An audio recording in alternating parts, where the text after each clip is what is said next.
watching. This is Think Sanity. Think Sanity. Thank you for joining us. Feel free to introduce yourselves and confirm, because it slipped my mind and I felt bad. Where do you all hail from? We're from in Alabama. I'm Jack. I'm the lead guitarist and the unclean vocalist, or the screamer, if you will. Okay. Pleasure to meet you, Jack. Next. Go ahead. Cody. Can you raise your hand? Yeah, go ahead. Yeah. Cody played a. Oh no. Oh no, is he dropping in now for you guys too? Yeah. Oh no. Oh. Oh. I had Cody? it. Kevin? Yeah, kind of. Kind of. I think it's the internet. That happens from time to time. It's a pain in the butt sometimes. Next. Oof. All right. Well, I'm Andy. I am the lead vocalist, and sometimes I play piano when I feel like it. Hi, Andy. I guess since I'm in the stream with her, I'm Trent. I'm the bassist. Was a guitarist on the first album, but don't do that much these days.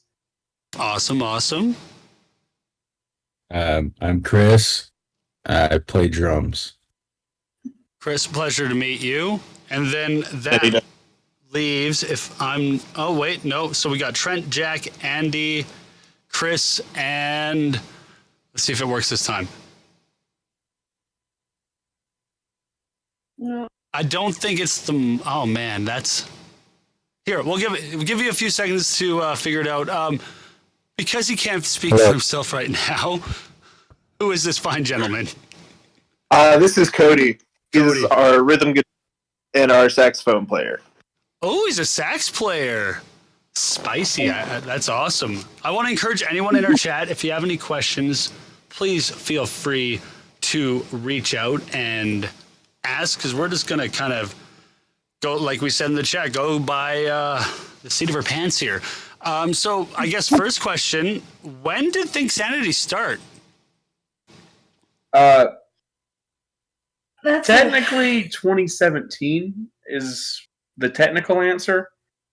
But as what you see here, the answer would be 2020.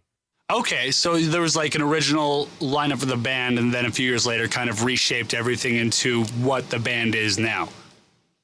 Pretty much. Started out as a side project that became the real focus of what we all wanted to do. That's so really we cool. Consider it a whole like iteration and new band and everything. Awesome. That's really cool. I guess with that, yeah, let's really talk about those early years then, because I think it'll be really cool to get a contrast from what it was to what it is. I guess first question, was everyone here in Think Sanity then, or which members were around right at that point? Us. It was just us two. Oh, cool. Yeah. And then out of who's here, Jack was next. Yeah, I came along in like 2018 as a fill-in for one gig that summer, and I just kind of stuck around. Ended up on a couple songs on the first album as more of like a feature type thing, and then once Trent and Andy decided they wanted to do Think Sanity for real, I was all for it, so I climbed on board. Hell yeah, that's really cool. So, I guess Trent, Andy, what were you guys doing? I guess at the same time, because you said Think Sanity started as a side project. So I'm curious, what were you guys doing that, aside from the band, that kind of made you kind of eventually lean more into the band? Well, I've been doing music with Andy, my wife here, for 12 plus years at this point. Okay. We were originally part of a band called Ink Mind that just kind of fell apart, and Sanity was originally just the more personal music that I would write on the side, and then it was also weird Godzilla music, which, if you look through our music, you could find the oldest one is Sag Kaiju. Okay. So that's where that came from, and there was two groups that came out of that. One was called Poetic Chaos, and in Ink Mind, we had a song called AM Drive, and there was a lyric in there called Artificial Think Sanity.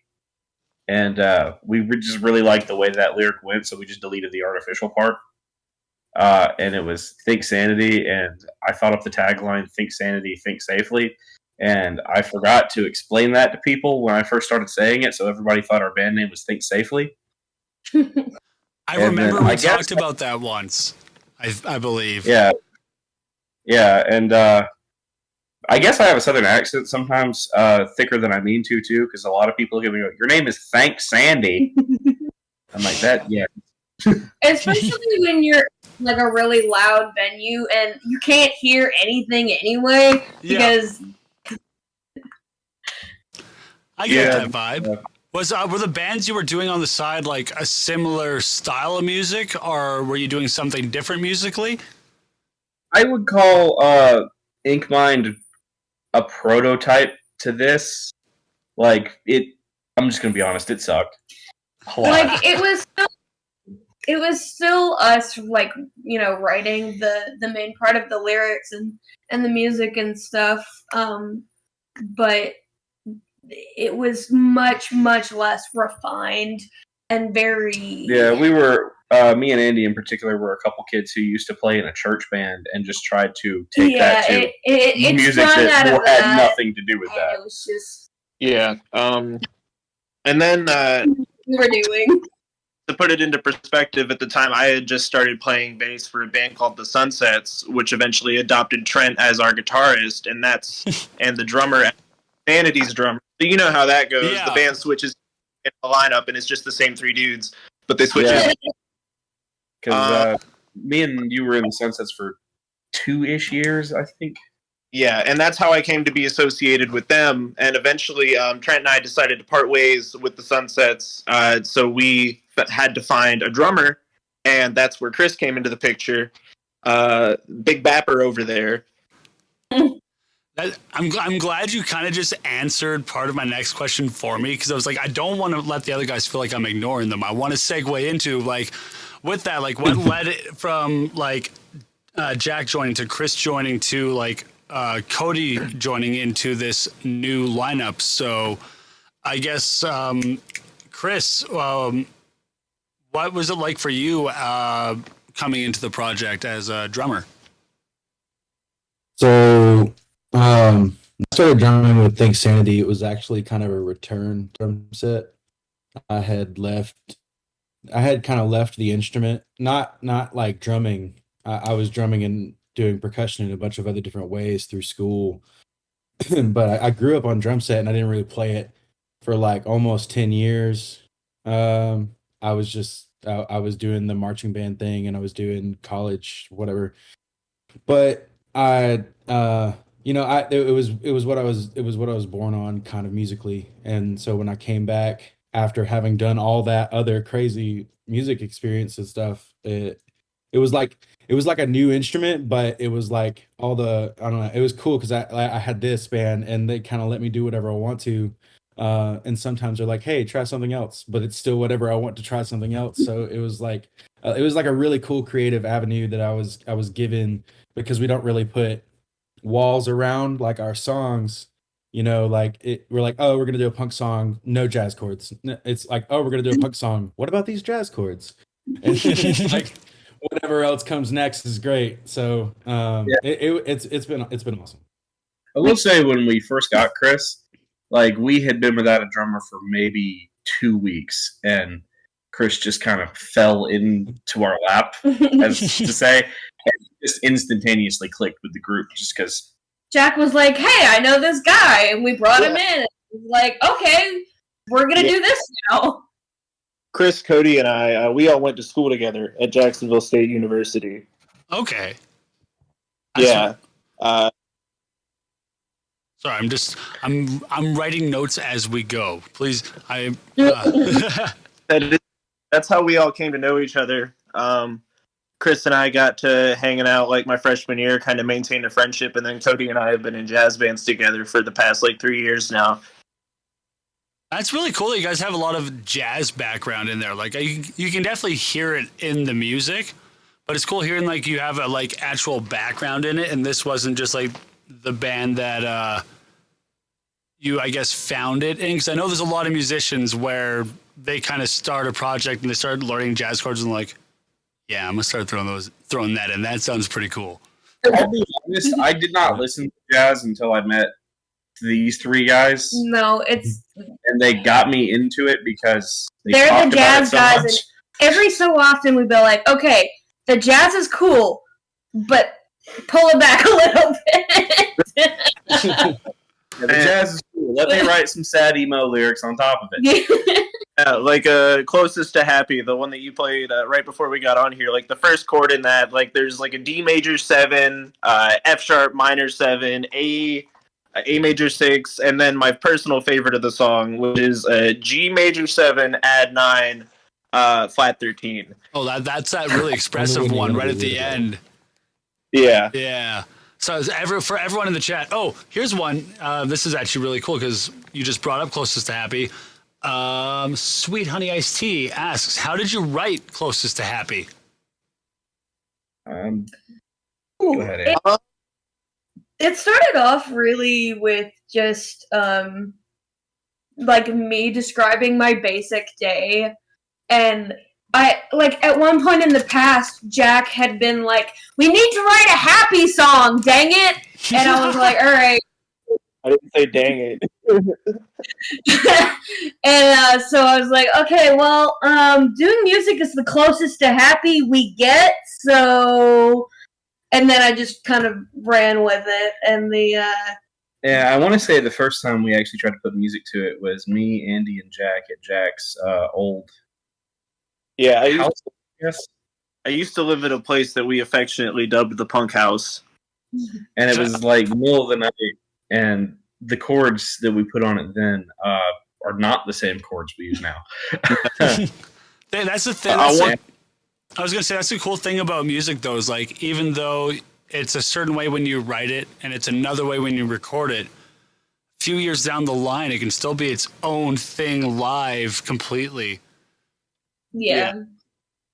You know, and after we were that demo, we were just like, all right, let's slow it down. We threw some new chords over there, and I was like, I got something. I was just hearing something over and over, and that was the tapping lick that you hear in the intro.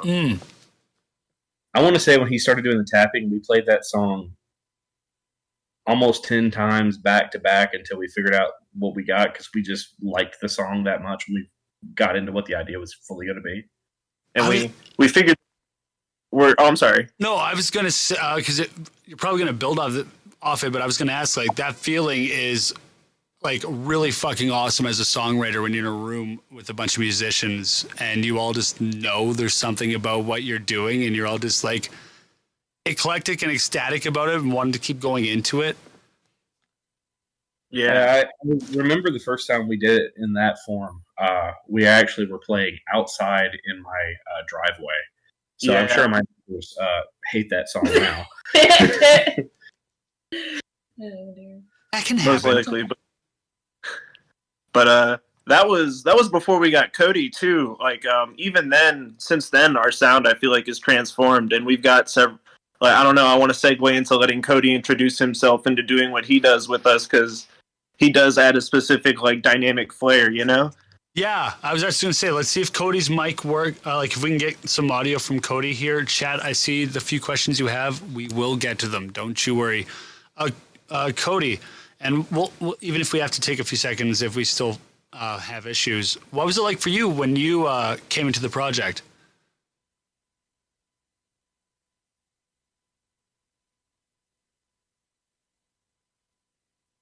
What? Nothing. Rats. Yeah, his mic is still. That sucks. If you want, if you have your phone, you can always try with that. Maybe that'll help. I know it's not the best suggestion, but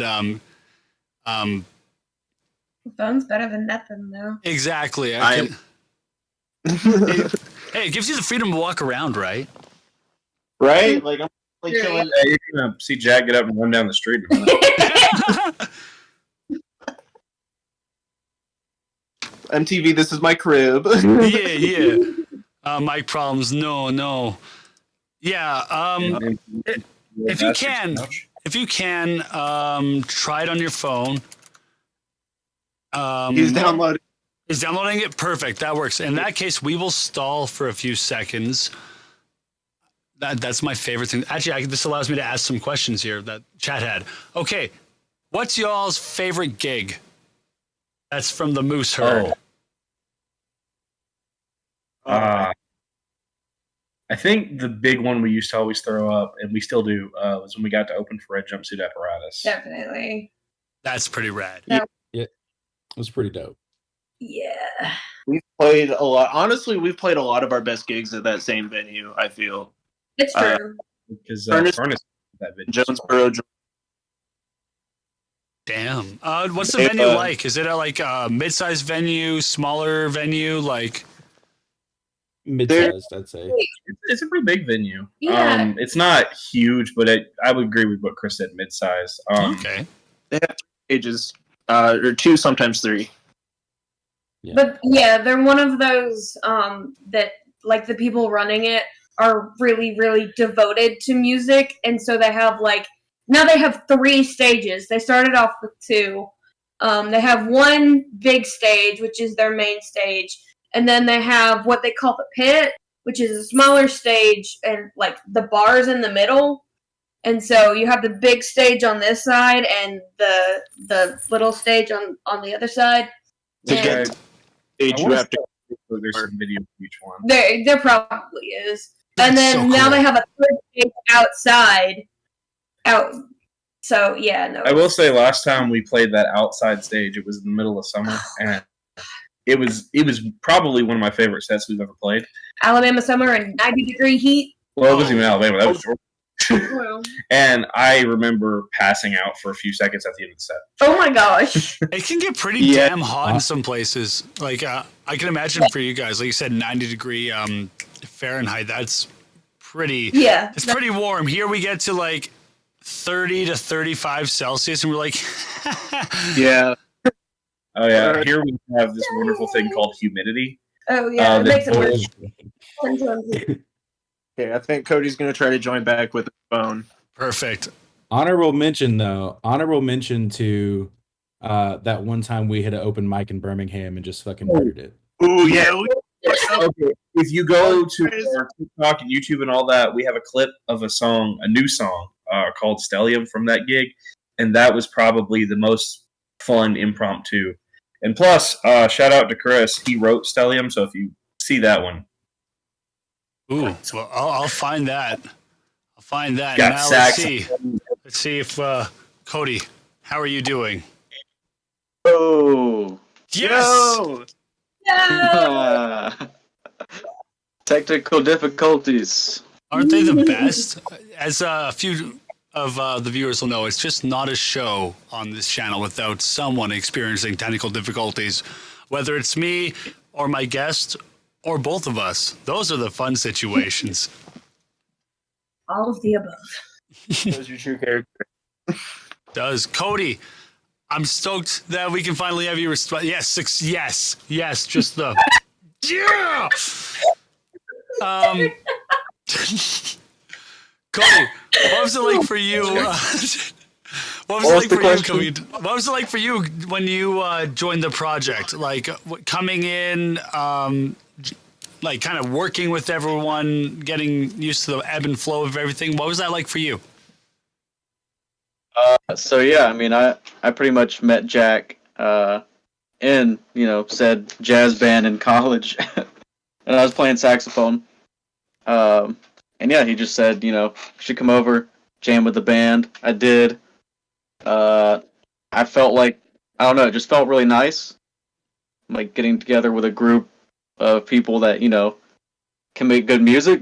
I don't know, how to say it, but they're just really good musicians, so that was really nice, just getting in a group like that. And then playing saxophone in a group like that is pretty fun, because I don't really,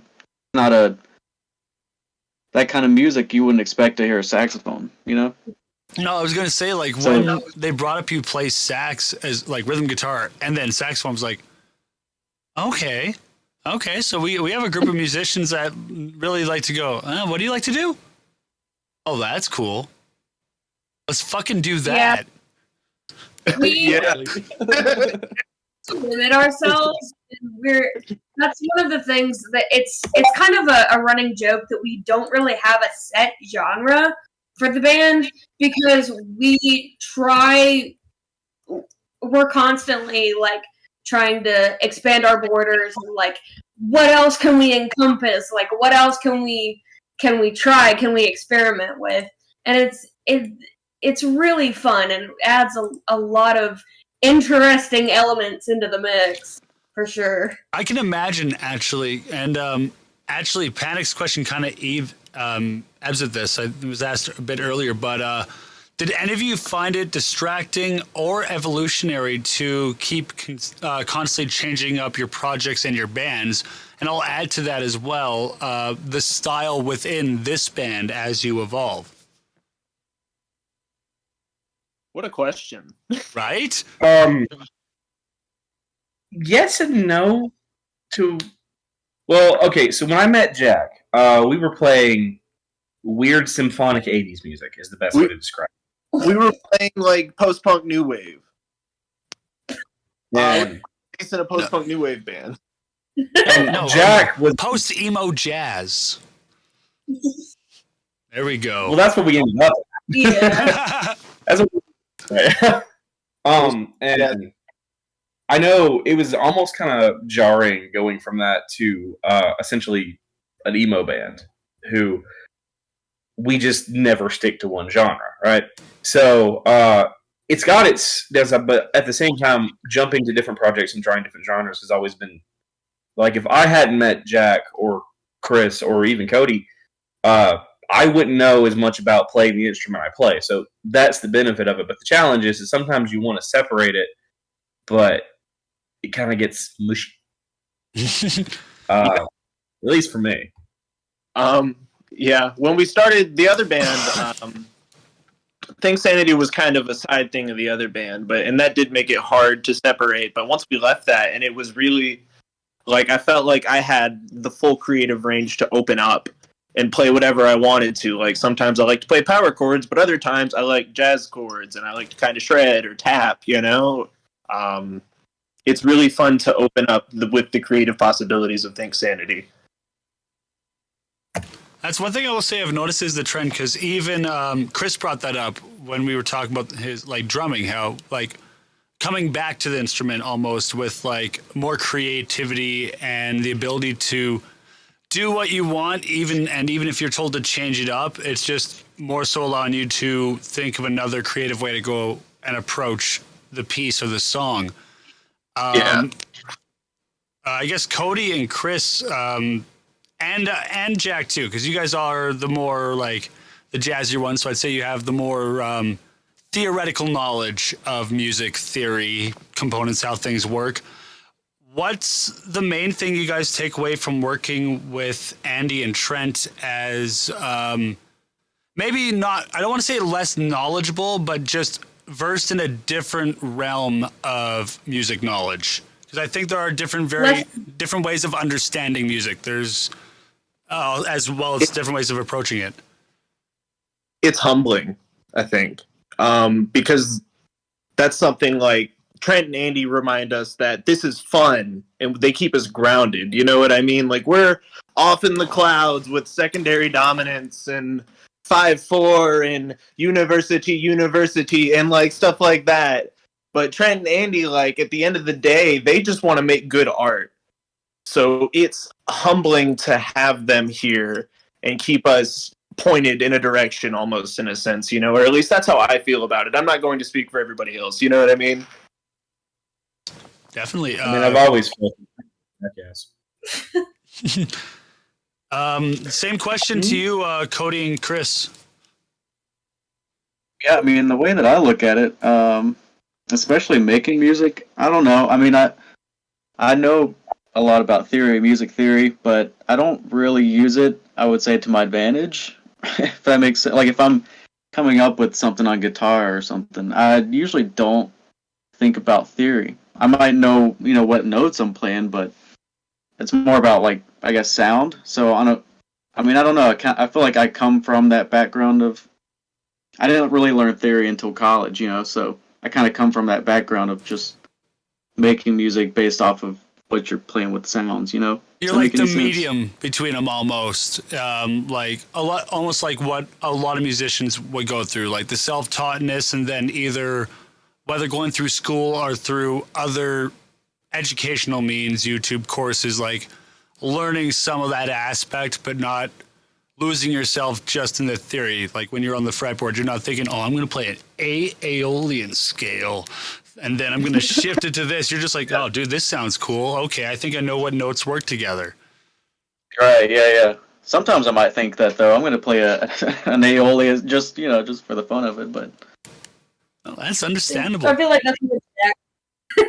What? I said I feel like that's more you, Jack. I do like to take fun things and make fun things with them, if you know what I'm saying. Oh yeah, it's like the Aeolian scale, man, or that I think that's that like Egyptian kind of vibe.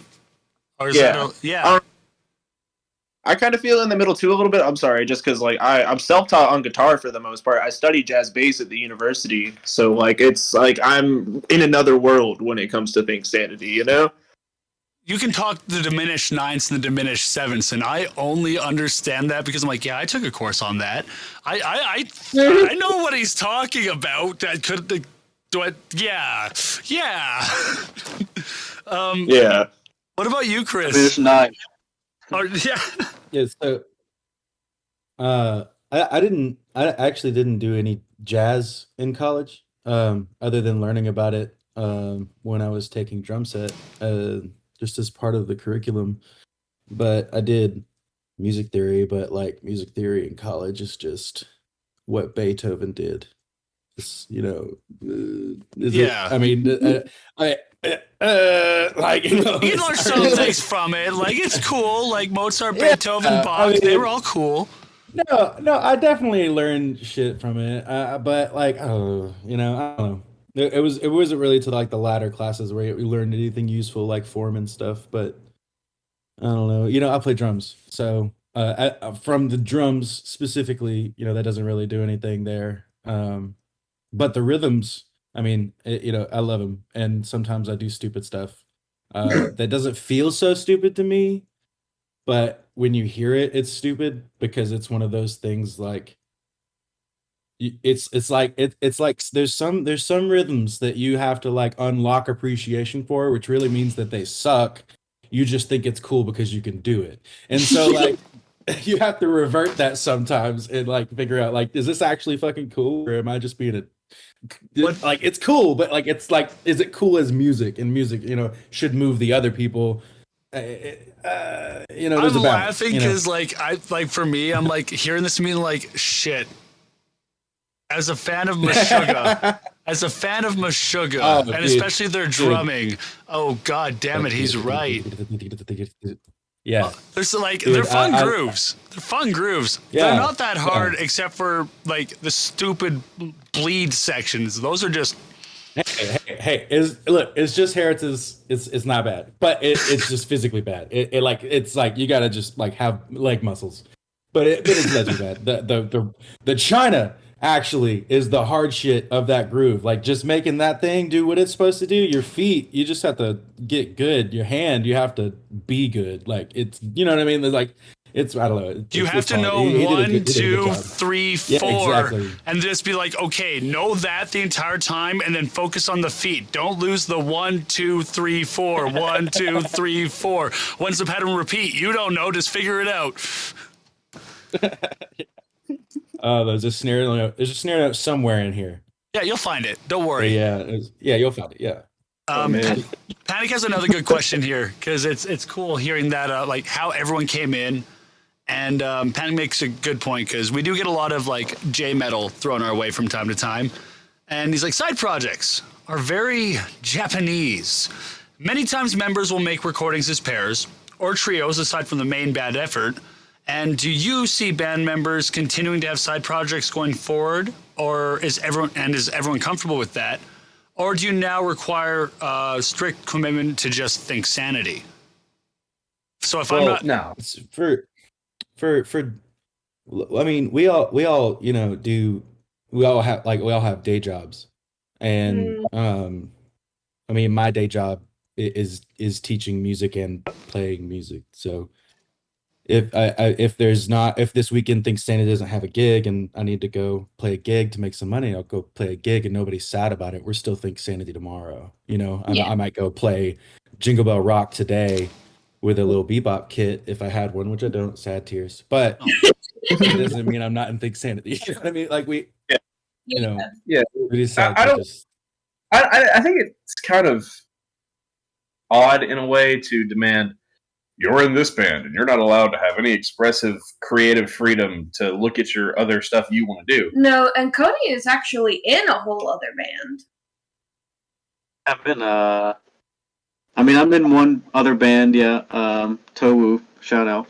But I mean, I play with other groups, but I also have a full-time job, you know, so I played a gig, like a Christmas gig, like a week ago in like the local city. You know what I mean? We're all about our expression, and if you need to do that elsewhere, that's cool. Everybody is clear on what we want to do, so everybody is clear on how we can make that happen. So that's pretty much how we do things. You know, we understand that some dates aren't going to work because of certain things, but we still want to do Think Sanity when we can. hell But yeah. if we're recording this weekend, gear checks at 5 a.m. Right. Yeah, like we way to make sure like we see everything fair to everybody and stuff. And like for example, me and Andy write music for just me and Andy sometimes, and I've also been in other bands. I'm actually currently have another project that I'll not name for now. It's got problems, but like I enjoy writing music, and I just kind of go everywhere with that. And I'm not going to expect everyone to set their stuff aside for me because we are Think Sanity. And I mean, to some degree, like Think Sanity does take a little bit of precedence, but like if Cody has a Towu show on one side of the state and we have one on the other, like, or we're not going to schedule one on the other side of the state, like, or if he's playing in Birmingham, we're not going to schedule a show in Georgia that same night. Like that wouldn't be fair to him, but that's Communication. I was just going to say right there, it sounds a whole like open communication and a willingness to be flexible and work with each other. Because I guess similar to what Jack said earlier in regards to like what you, Trent and Andy kind of remind him of is we got into music for the fun, the passion, the joy of playing, the fun of creating and all of this. And just because we're in one respective project doesn't mean that should be the only form of expression that musician or that group of musicians should be tied to. If they need to go and do something elsewhere with another project and can communicate, still make time, make everything work, there shouldn't be any, I guess, hard feelings or discouraging thoughts around that person. Because I know that's something a lot of young musicians mainly deal with. The whole like, no, guys, we're a five-piece, we're a brotherhood, we're in this together. We don't leave and do other bands. What do you mean Jimmy left to drum in another band? Not realizing drummers are hard to come by. Jimmy can get paid if he's good enough. Yeah, at one point, me and Jack did it in the past. I won't delve into it, but like we've experienced that, so we try very hard to not have that be an issue because it is a sore spot. Well, I think, like I said, with young musicians, it's something that I think almost every musician goes through at some point, and it's how they grow past that as they mature and grow older and like grow with their groups and learn how to deal with that. Because it's the weird thing with having 5 other people, in your case, all involved in a project. There's a whole lot of complexities that come with that because it's not just one person's life and another person's life. It's everyone's day jobs, everyone's like if they have family, wife, kids, whatever. And I think it's a true testament to you guys on being able to work out as a group with that and still have that respect with each other where you're like, nah, man, we good. Go do your thing. We got our thing planned. Thanks for letting us know. We're going to keep that note so that we don't accidentally create a stressful situation by double booking or making ludicrous kind of dates where like one person's got to go from X to Y in X amount of time to make it work. 100. Yeah. No, I really appreciate that. I think we really appreciate that. We do our best to make it work, and we're nowhere near done yet. We've got a lot coming up for 2023. We've already got gigs and studio dates booked. So, hell yeah! Actually, I wanted to ask you, what are your plans for 2023? Because you guys said you've been working on stuff. The group seems to be going strong as this formation that you guys have had for the past few years. So I guess we'll get to 2023 with this building into it. What was your main takeaway from 2022, and what are your intentions to do with that takeaway into building towards 2023? Well, to start off with, 2022 was the biggest year as a group we've ever had, and we released the most professional album I think I've ever had the pleasure of working on. Me too. And like being able to, like, we went from like maybe 100 people had ever heard of us to we put so much time and effort into the second album that we just like quadrupled that very quickly, and we have just continued to grow since. And like the big takeaway is to realize that no matter where you're at, is that you can always do better and keep going. And we want to go on to make like an even more professional album past the one we just did. We went to Nashville and recorded all that, and it was a massive thing because like we had kind of done stuff like that, but never quite to that level. So 2022, it's meant a lot. Yeah. To piggyback off of what Trent said, the main message that 2022 gave us was that we can do the damn thing. Mm-hmm. As of right now, less than a year after its release, our second album is almost at 100,000 streams, which to this small, like 5-piece group. I'm sorry, I have to. That's fucking dope, man. But like this small 5-piece group from Anniston, Alabama, to have that, like that's, we can do it. People kind of like us, like we, as long as we can do it physically, then we can do it, Yeah. And moving on from there, wanting to make bigger and more elaborate music. I will say I won't give too many details about it, but we are working on a new EP that We're going to try to release, I think, sometime in 2023. That's all I'm going to say about that. There will be at least 4 tracks on the EP. And some of the music that we've written for it is probably the most elaborate lore, stage showy, however you want to say it, stuff, especially the one that Chris wrote, because dang, man, that one took a lot for me to get. That one? Yeah.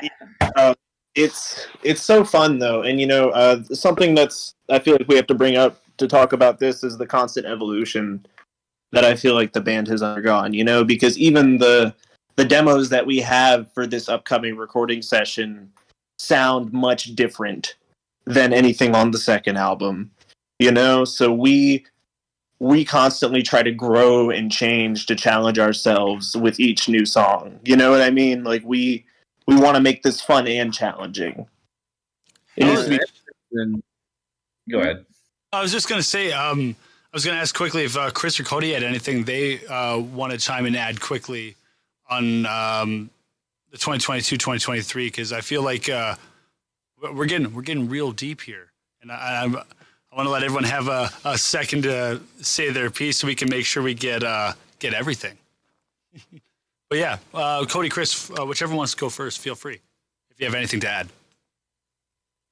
Well, I think they pretty much summed up most of it. I mean, it like they said, it was a blast going and recording like that. It was just you know, cramming into a booth and because I had to record the drums in a whisper room for a vocal booth. It was like wall to wall of the booth inside was 5x7, which is It's the size of a cramped. normal drum rug that things hang off of, and there was foam in there. So it like I couldn't even open my hi-hat stand all the way. I had to like prop it up with some other piece of gear. But anyway, it worked. I Damn. recorded drums. Yeah, I had to go down one tom. I played one up, one down for the record, even though I always play two up, one down. But I mean, it wasn't too bad. I was able to get all my cymbals in there, so it wasn't that big of a deal. Like, there's a snare to hit, there's some toms to play on, there's a kick drum. I have my cymbals. Everything was chilly. So, other than that, I mean, yeah, it was great. And seeing something that I made get an amount of streams at all was pretty crazy affirmation. Well, you guys definitely deserve the stream count because there is definitely a huge jump in just overall production quality from the first stuff we were listening, like the closest to happy stuff, to everything that's come out throughout this past year. Cody, is there anything you want to quickly add? Yeah, I was just gonna. I mean, nothing crazy, but I mean, last year was probably the most amount of gigs I've ever played in a year. That Just last with summer, this man alone. Damn. Yeah. And I think you can only go. Really, you can only go. There can only be more gigs now. Like it can't go. It can't go down. Yeah, I At think least if that's I'm what I want to believe. Cody actually joined us on some traveling gigs, not even a close to home one. When he Yeah. first. So we asked him like, "Hey, yeah, come drive like 2-3 states away for us." Yeah, no, Airbnb. that dude, like, that was pretty wild. Like, yeah, I'll hop in a car for 6 hours or whatever and play a gig with these guys I barely know. Like, That's how you know he's worth keeping. yeah, man. Gig here. Okay, so there's gig here, night one. Airbnbs around it, whatever. We sleep, we wake up. Thrift store here. We buy this dope ass pink jacket that Cody wears to gig here, and then he throws it away. Everybody loves the jacket. Cody doesn't love the jacket. Whatever, I guess. Express yourself. Yeah, we went from Tennessee to Georgia Mm-hmm. in like a 2 to 3 day span, and like That was a Had little rough, actually. 2 strange ass wardrobes for both shows. Oh yeah. We went from a tiny little coffee shop venue that was just fucking fun to play to Furnace on their big stage the next night. So it was like tiny stage, big stage. Mhm. Yeah. That's gonna be quite a contrast. We've had Oh yeah, stepping on each other too. I can run. So much room for we've activity. had a lot of weekend runs, and especially over the summer. I think it was the busiest I've ever been music-wise in my lifetime. That's always fun Um, when your calendar's filled up with the shit you love doing. Yeah, every other weekend we were gone all weekend, is what it felt like. It Yeah, pretty much got to basically. where there was a period there where if I wasn't at work, we were either at a show or practicing. Yeah. Yeah. And it really only slowed down because we had to take October off because Chris is a music teacher and he does like all of the band stuff, and that October is when they do all of the like competitions and, Yep. and football and whatever. And the foosball. The foosball. Yeah. And I mean, I had midterms in October, so it helps. And so it was like, okay, we need to take a month off so Jack can do school. Chris can, do his job. Yeah. Cody, he's doing everything else. And I'm over there having a mental breakdown. Yeah, literally. So in other And words, he's not everyone having- needed that month. That time off Yeah. was probably well needed. Yeah. It was, but But we're getting the wheels turning again, and that's awesome. Hell yeah. No, that's what we're- matters. Trying to pick stuff up for Christmas and New Year's and all that as best we can. That's really good. I like hearing that you guys are not only stoked on the year that you've had, especially with it being as successful as it is, but that that's just the start of what you can do. And you guys know that if you guys do your thing, keep your dynamic up, but you guys have a really good dynamic amongst each other. You can kind of tell even just within having everyone on a chat, you guys vibe very well with each other. So I'm very excited to see what happens for you in 2023. I have two more questions here from the Moose Herd, and then I'm gonna see if my dumbass can remember anymore because we're covering so much stuff. I'm trying to think like, what else do I have? But Fire away. would you say that your everyday lives contribute to the things you write about, or do you involve things you're worried about from your past or your future? So it's more on the lyric aspect, but songwriting can also incorporate that too, depending on how you go about it. So whoever wants to answer, floor is yours. The above. I don't know. Andy and I write a lot of lyrics. Trent also, like, we all write lyrics about our lives and everything we've ever done, and we just use our lyrics to relate emotionally.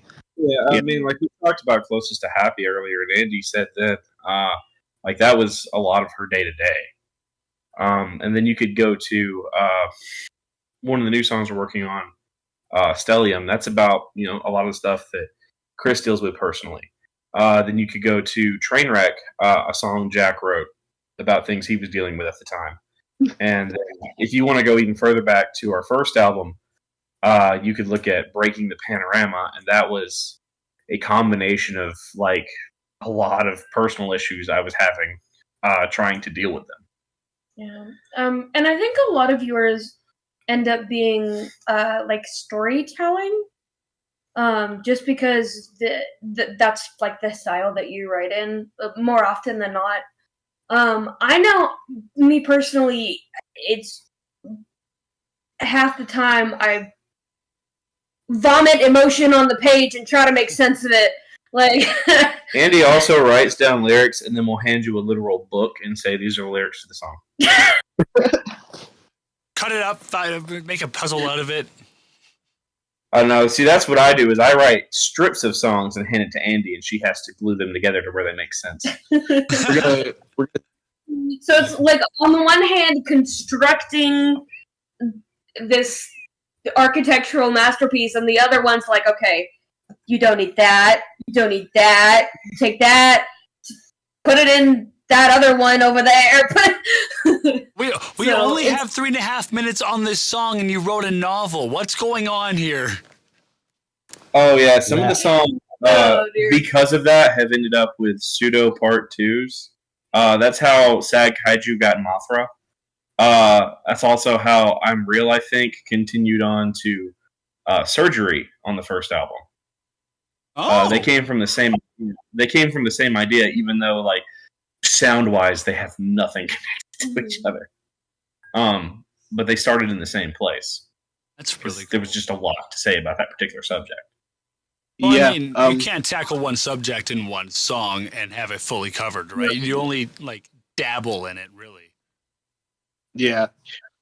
I do find myself, if I'm dealing with a particular situation, or like I'm just really in my feels about this one particular thing, like I'll keep going back to it, and like it doesn't matter if we use the song or not, like it's gotta get written down, or it's just gonna be like. And there are just so many like lyric things that we've all written and just thrown at each other. Like, can we use this? Yeah. And half of them are like, maybe. Like if we go back through our chat, there's so much. I think Andy makes a really good point. A lot of our songs are written before or for the expression of that emotion and that release before they're written to touch the band. You know? Mm-hmm. It's really about expression for us. It's really about the emotion and the feeling of it and what drives us to do it. That's really cool. I like that because it allows the lyrics to influence the music, whereas I know for some songwriters and myself personally, I find it kind of easier for the music to influence the lyrics. sort of like set a foundation and be like, okay, what vibe am I getting?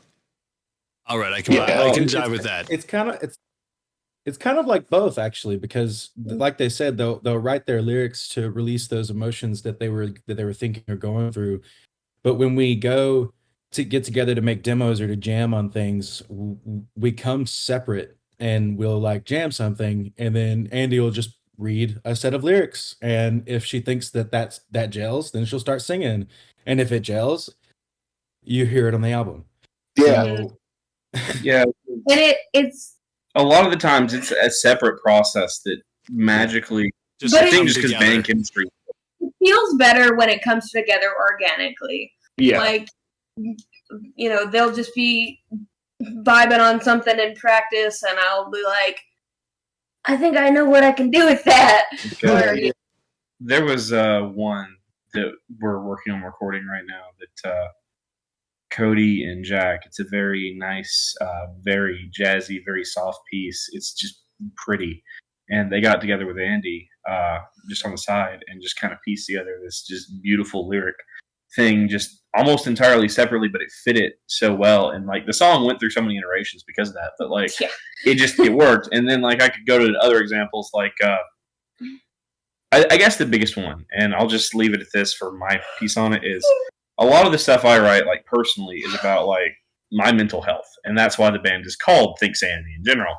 But like, so I literally, when I'm doing stuff, don't have music in mind.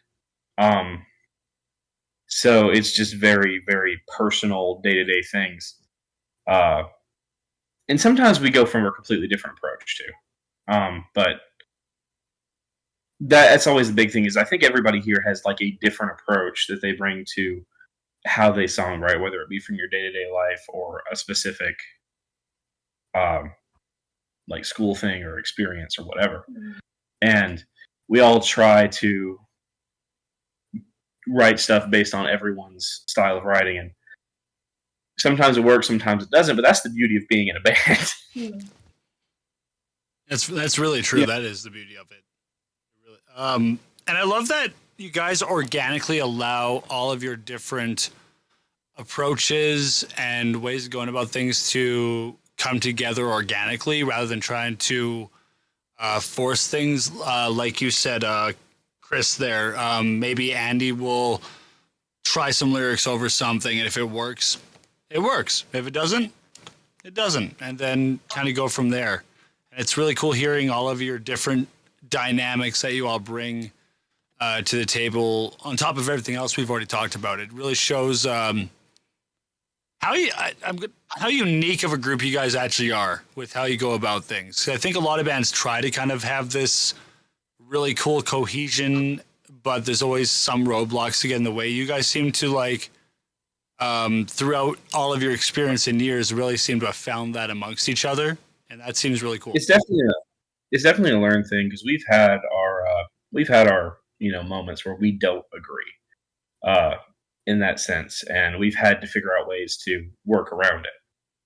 Yeah. Which has always been humans. They do. We do indeed. I've always said that a band is like a marriage, and we just, if we gotta yell at each other, we gotta yell at each other, but we're not leaving the room until we calm down and figure it out. Yeah, and then you're like me and you married the singer and things got weird. No, but we communicate. That's a big point of the band, because without communication, we can't continue to do what we do. Hell yeah.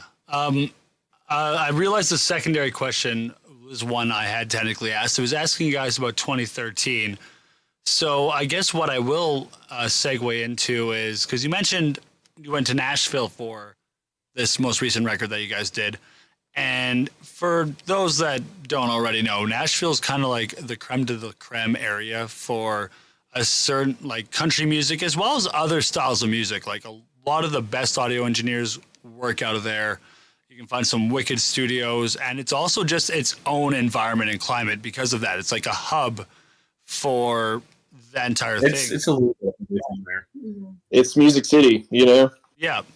So what was that experience like for you guys? Chris, I know we talked a bit about drumming in that little 5x7 room. which I can imagine was more than just a little cramped. But overall, like, what was, and we'll do this one by one, and we'll start with Cody first. What was all of your guys' individual experiences with that? Nashville recording there? Because I wasn't there. If You weren't? Oh, I God wasn't damn there it. on that one. I'm trying to involve him, and he goes, "Oh shit!" But not for that recording. Okay, I saw Jack's face kind of do a little, and I'm like, "Oh shit, was he even there?" Well, I guess we're already there. Let's find out. But you know what, Chris? What aside from the little room, what was another like cool thing for you from the Nashville experience? Well, I mean, for me. That was the first time I'd ever seen somebody work a DAW.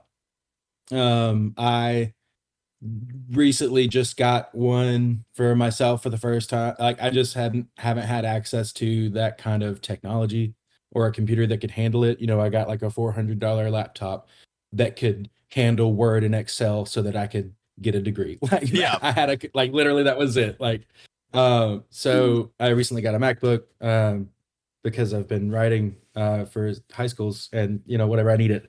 And so I just used the money that was going to pay for that to get it because I need it, whatever, cycle as it goes. So I got it with Logic. And so now I have a DAW to play with, and then I can figure out how to do that for myself and kind of understand what's going on in there. And watching him work the way he worked was one of the things I was like, man, I got to learn how to do this. This is really awesome. It was also really cool specifically with that guy because his whole background was like Americana folk music. And that's not what we played in his studio. No. And No.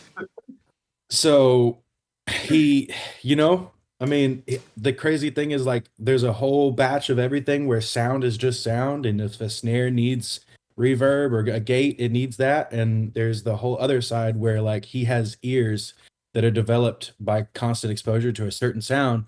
And that bias definitely left its mark on our music in a very, very positive and like holistic way of like, there's another influence out of all of these influences that are already just all over this canvas. And like, there's the signature. It was really cool. Seeing that happen. That's one thing I think a lot of people don't understand until they go through the process.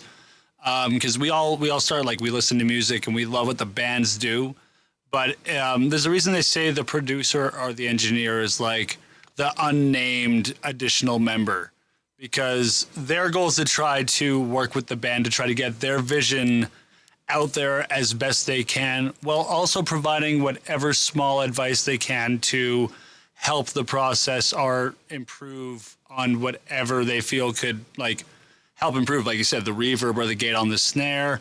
Maybe it's as simple as changing the type of cymbal you accent with on a certain part. Just using like drum stuff as a analogy. Yeah. Or playing the other half of this antiphonal guitar part. Oh? Oh man, yeah. No, Brett's Nashville. That guy's a wizard. He can make anything out of anything. Recording the second record, I guess I'll segue. If you're, I'm sorry, Chris. Yeah, no. You brought yourself in perfectly. I'm like, all right, I like this little segment. I'm like, oh, what happened here? Yes, let's go. You're good. Yeah. So the second album was recorded in 3 total sessions. The first session at Wirebird Productions with Brett, the sound wizard, was me, Chris, Trent, and Andy, and we gelled. We got to like work with Brett, who was a wizard, and we just got to lay down our piece. The second session, I was unable to go because I was exposed to COVID at the time. Oh no. So I had to quarantine while my 3 bandmates went up to record my album. Get this, the weekend after my birthday. It was one of the biggest panic attacks in my life. Yeah, it was So scary. Yeah. But so the third session, I went up solo and I tracked multiple tracks of guitar on 5 songs in one day of tracking. And shit. that the biggest like work haul, like, okay, I'm gonna go slam a Red Bull, smoke a cigarette, and like on a dinner rush, you know what I mean? Like popping out tasty licks, their foods. Like, I need here's a solo for Trainwreck and like a just hammer through them. Yeah. Another one. Ronnie. Getting text from you going, is this okay? Yeah, like that's part of what makes the second album so unique, you know, is because like, and so just really awesome for me is because we obviously played the songs together as a whole piece, the 5 that were recorded separate. Like, we obviously played them together, so we knew what they were supposed to sound like. Yeah. And I think everything came together sounding like almost like we had the same expectation, and it landed, and it was there, and it was exactly what we wanted, you know? And I think, honestly, part of that is probably, like, because we were so stressed out about it, we were like, we have to go in and this has to be perfect, and, like, we were all just freaking out about it, so we, you know, not that we wouldn't have given our, like, 120% anyway, but, like... Now you didn't have a choice. You didn't have a choice now. It's not that you wouldn't have anyway. It's like now there was no room for error. It was show up, do the thing, or say goodbye to all that money you spent on it. Yeah. Oh, yeah. I'll get into that in a minute. That was awesome. There was, but like that was like almost 2 years ago at this point. We took another trip up to Nashville recently to go to Dark Horse, a separate, and that's where we got some demos for our next EP. Yeah, that's where Cody actually did go to Nashville with us on that one. Yeah.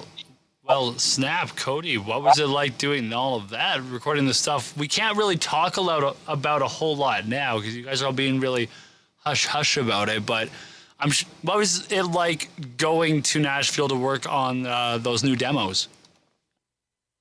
Yeah, so I guess without giving out, too much about it, it was pretty cool. The first day was a little hectic. We had a lot of technical problems, kind of like today, it just happens. But we had 2 more days to record 4 songs, yeah, and we got them done, so it was kind of a feat on its own, Yeah. Yeah, we showed up at like 10 a.m. to get going, and I think mics got put on my kit at like 6 p.m. Yeah, and like that particular trip was like, we're gonna get there. I swear, we're gonna get there. We got this, guys. Yeah, just push, just keep going. Yeah, and One like more take. You contrast that to like when we did the second album recording at the other studio, like with Brett, like that one we scheduled 3 days for the trips we went up there, and the second time, of course, like so the first day was always we would track bass and drums at the same time, and Brett would make me and Chris do between 3 and 5 takes, I want to say, and then 3, 5 if we were not focused. And then if we weren't focused, Brett would stop and stare at us for a solid 2 minutes and tell us to do better. Do it better. And then he would like clip them together and be like, "This is what you could do. Now do that." And then the second day, the first time was Jack, and it was Jack, and I think Brett actually played a little bit of guitar here and there too, of just all day Jack doing guitar track. And that particular one, the final day was Andy did vocals and backing vocals, and then Jack came in and did some screams, and Andy went back and redid some vocals. Mm-hmm. And like, so we kind of like, okay, so this is the rhythm we're going to stick to. So when the COVID scare happened the second time we were up there, and Jack couldn't go with us, that's what I was saying is one of the biggest panic attacks I think I've ever had because I realized we have to do all the bass and drums and vocals without guitar. And and that was when we were recording Closest to Happy. And I remember Closest to Happy is like mostly Jack's guitar. It a lot relied on the tapping, and the it was guitar tapping. A lot of us just praying to God that it works. Got where every section was going to be. So if you listen to that intro, that ride part in the beginning with Jack's guitar was actually just my way of saying, "This is where." I'm sorry you can't be here, buddy, but this is where that thing is. Yeah. I remember this was in his booth doing his recording, and I'm staring intently at everything he's doing. Okay, do this now. And like the irony is we were so focused on that particular trip that we nailed it in less takes in some of the best playing I think I've ever done. And so Andy went into the next day to do vocals, and we had 5 demo tracks of just guitar, bass, or not guitar, drum, bass, and vocal. And our producer goes, "I forgot we were supposed to have guitar on this. Are you guys good?" Oh, dear. Yeah, so the first night, the way we distressed was I think we went to see the Eternals when it first came out, and I think me and Chris spent like $40 in a crappy arcade game, dying repeatedly. There you go. Sounds like a good day I think spent. we hit like 50 balls into the water at the mini golf place. Oh yeah, and then Andy wrecked a go-kart. I remember that. Right? That go-kart was rigged, man.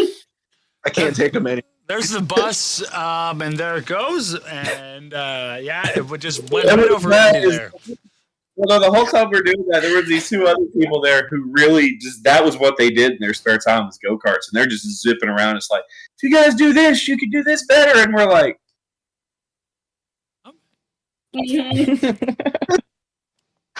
But yeah, I feel like we're like 4 wackos, and Cody's the one that keeps us sane most of the time. I feel bad because like all of us have something we straight up obsess over to an annoying degree, and Cody just gets stuck with listening to it. Sometimes you need that you need that chill guy there, just to be like, "Yep, this is my band." That's Mr. Like, calm one of the group. You get Jack like on a Red Hot Chili Peppers kick, or just funk in general, and he just goes.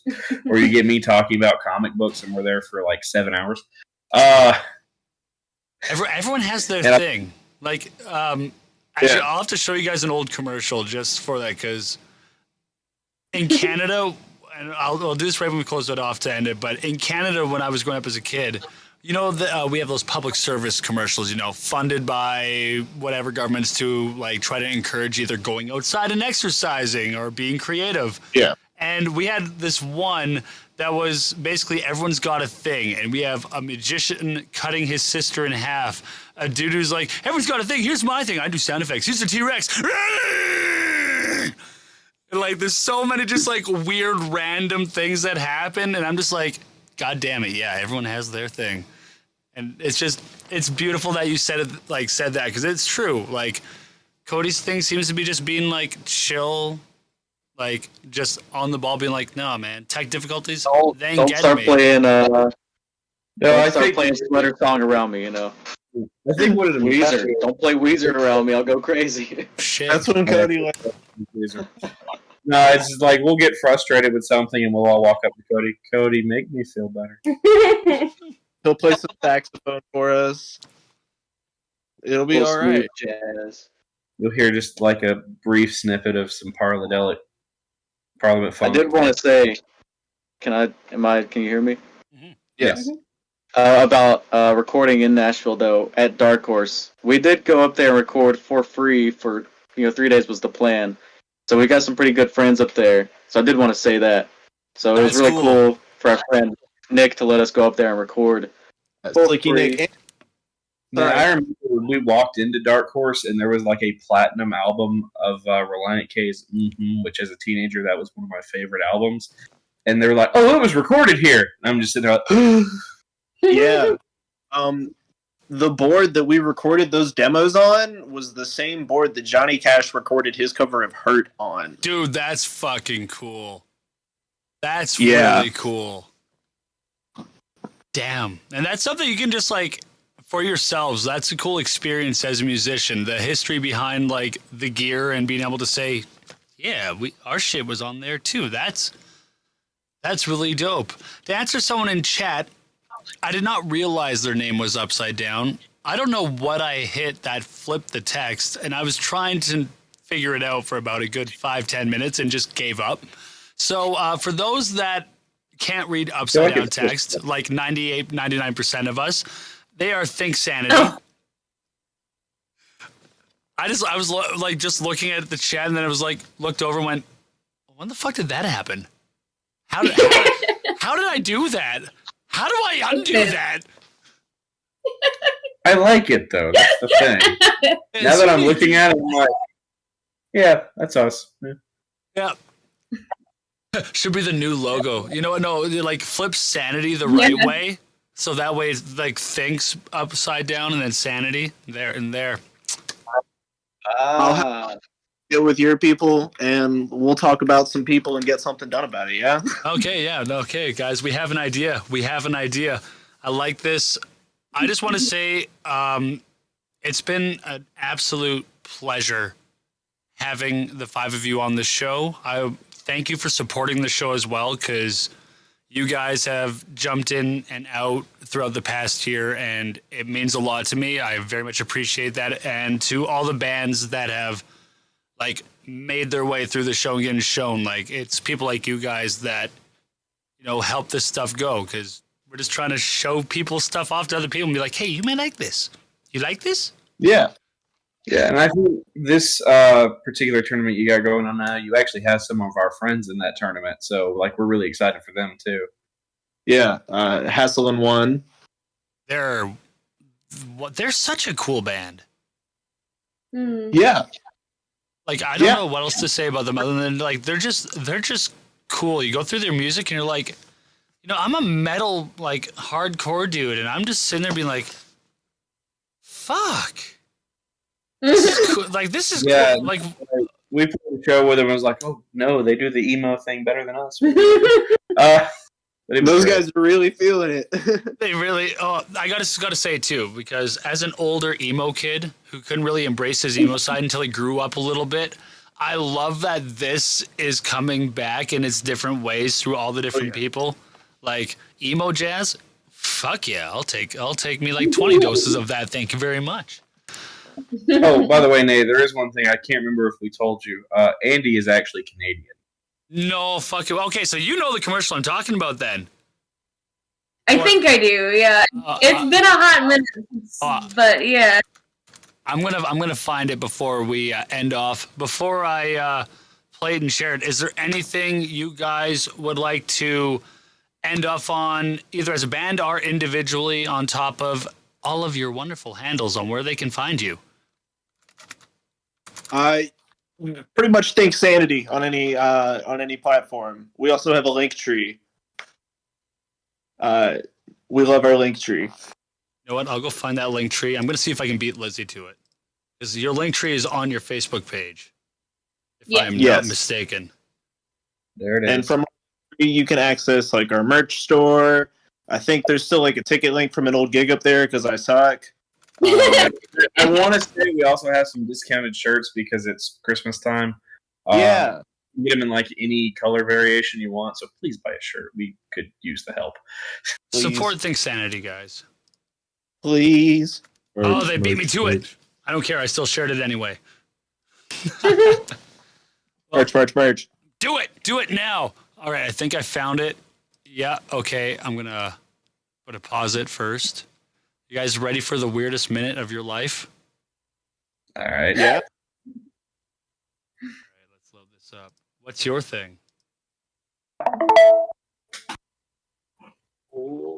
Here we go. Welcome to some old school 90s Canadian encouraging commercials.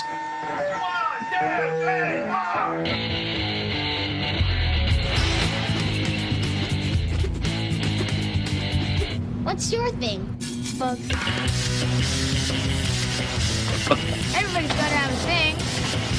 My thing's sound effects. Here's a T-Rex.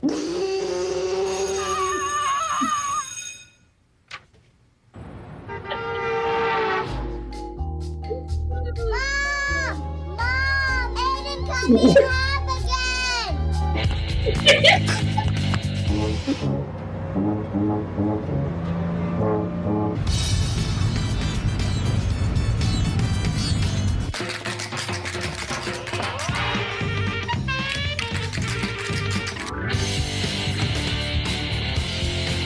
Nobody's good at everything.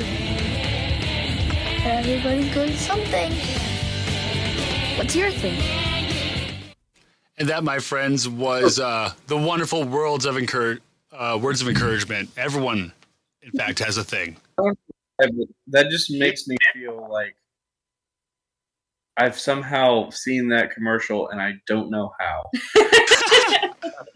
It's one of those obscure ones where you're like, it exists? I swear I've seen it somewhere in a fever dream once. I think that T-Rex kid got made into a meme. Maybe so. Yeah, I feel like it was a tag yourself video or something, you know? Like, what if those is me? Yeah. Commercials longer? Or what? I do have one thing that I want to share with you, Nate, just for whenever you get to it, just because we mentioned it. It's the clip of the Stellium song. Oh yeah, send that. I want it now. So I'm gonna try to drop it here on Twitch because I'm on like 5 different things right now, so it's very confusing. I understand completely, my friend. There are too many tabs open. This is a mega spoiler, by the way. Late 23, earliest 24, maybe. So what I'm hearing is we're sending you off with a little sneakin' peekum.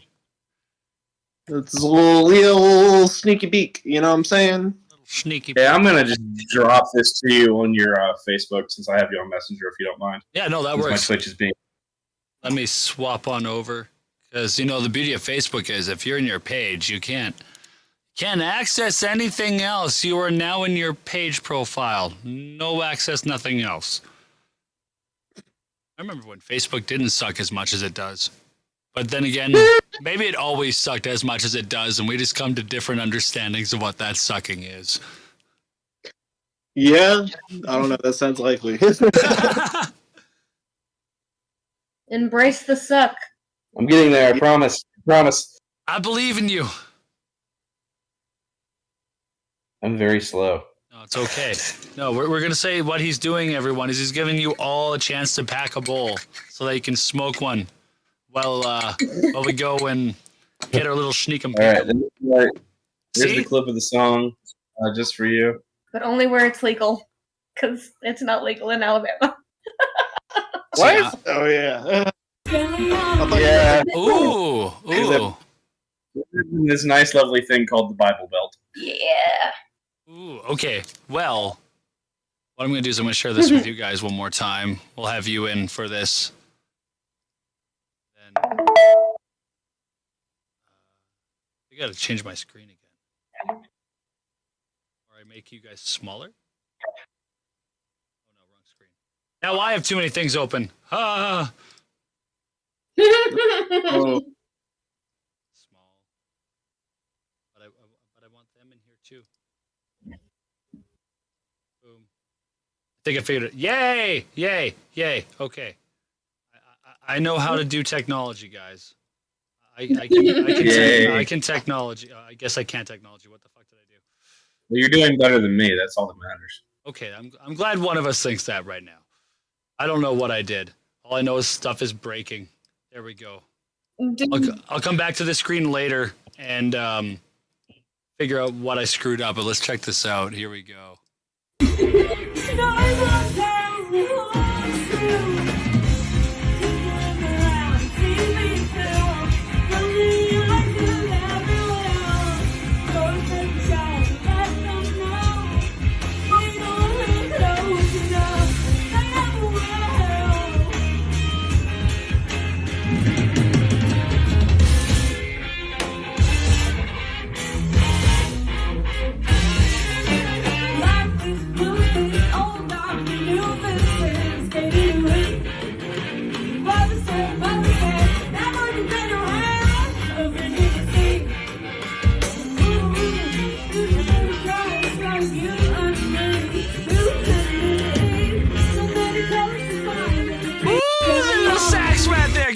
saxy.